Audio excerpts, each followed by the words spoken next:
as artes transmedia, que utilizan todos esos recursos da hipertextualidade. E, por último, hai outra característica moi importante da hipertextualidade, que é o seu carácter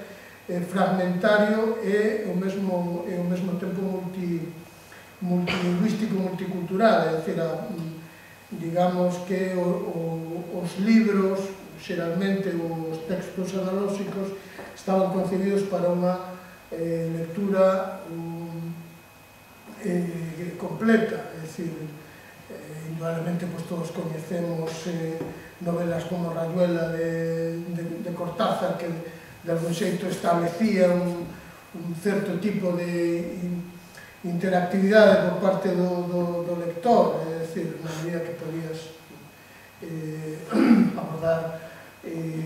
a súa lectura en función de diversas estrategias que che propuxera o propio autor. Cos textos hipertextuais, eso, é dicir, como ben sabedes, rómpese totalmente e é que o lector moitas veces quen establece a súa xerarquía e a posibilidade, sobre todo, de como lemos sempre con un macrotexto hipertextual brutal que é o que existe en internet, pois a posibilidade de que quedar instalados exclusivamente nunha lingua, pois prácticamente é unha posibilidade que hai que desnotar, e mesmo me parece que é moi interesante que así sexa, como a posibilidade de, máis que posibilidade, é algo que require que unha lectura moito máis crítica, moito máis complexa que a que realizamos con textos de carácter convencional ou analóxico. Os editores, entón, é dicir, somos, que éramos os que nos dedicamos a este tipo de edición, éramos unos intermediarios, ata agora, en a edición textual. Éramos unos intermediarios entre a autoría e os lectores. E éramos unos intermediarios que se ocupaban fundamentalmente de tres cousas. Unha, do tratamento do texto, outra da fabricación ou confección desa manufactura, dese obxecto que chamábamos libro, e o terceiro era o carácter de promotores, comerciantes, vendedores dese produto. Entón, o papel dos editores ata agora, dos editores textuais, é dicir, que utilizamos o texto, pois era basicamente abordar esas tres cuestións. Entón, indudablemente, o que nos chamamos o primeiro proceso, que é a creación editorial, está a elección dos contidos, dos textos que publicamos,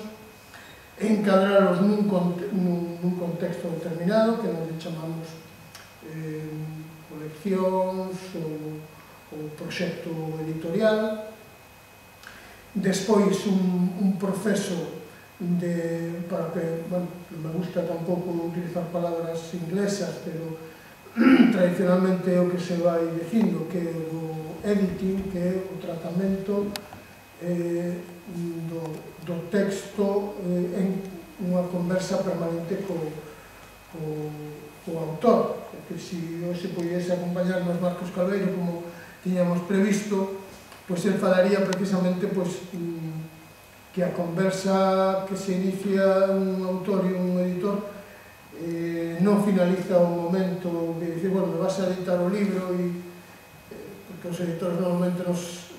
autores normalmente nos envían un original en este momento xa sempre por correo electrónico, antes era el manuscrito de as fotocopias, meterlo no correo e todo iso. Envíanos o original, os originais, pois moitas veces é unha verdade que a maior parte dos originais os adoito lelos no iPad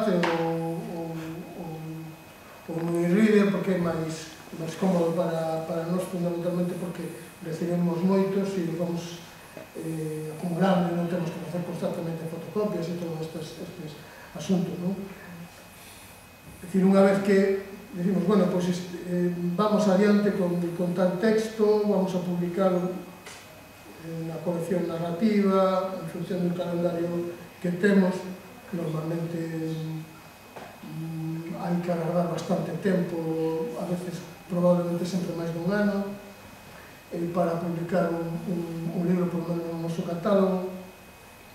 Pero despois, é dicir, hai xente que pensa, bueno, xora xa a editorial me saca o libro. Non, é dicir, aí nos iniciamos un traballo que normalmente realiza dentro da editorial unha persona que denominamos coordinador de edición, que adoita ter pois esa formación que antes vos dicía, que pode ser lingüista, ou no noso caso son lingüistas todos os que se dedican á coordinación de edición, pero ao mesmo tempo ese coordinador de edición vai traballar tres cousas. Primeiro, vai a facer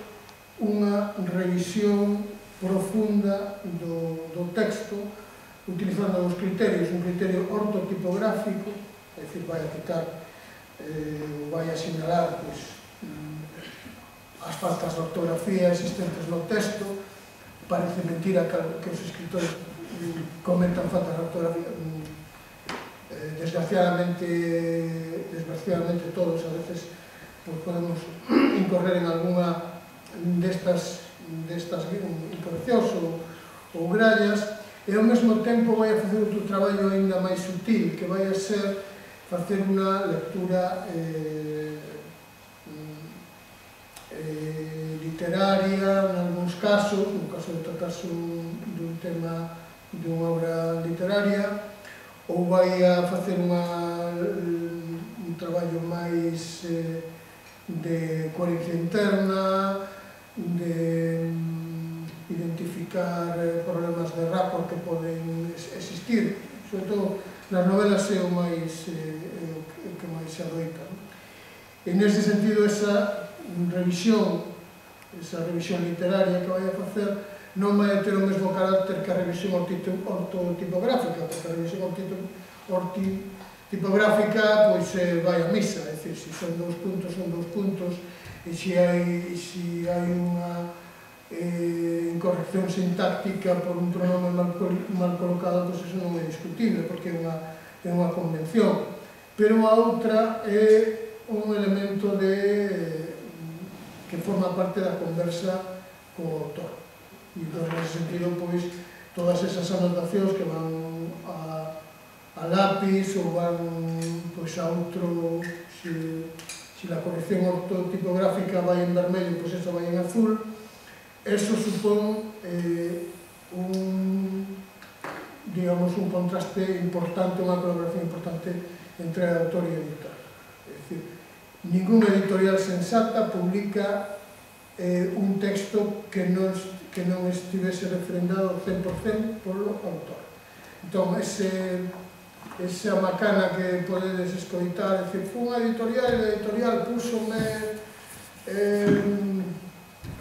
la normativa, tal, non sei que, é dicir, nada. É dicir, todos os textos teñen que ser avalados polo autor e ningún autor debe consentir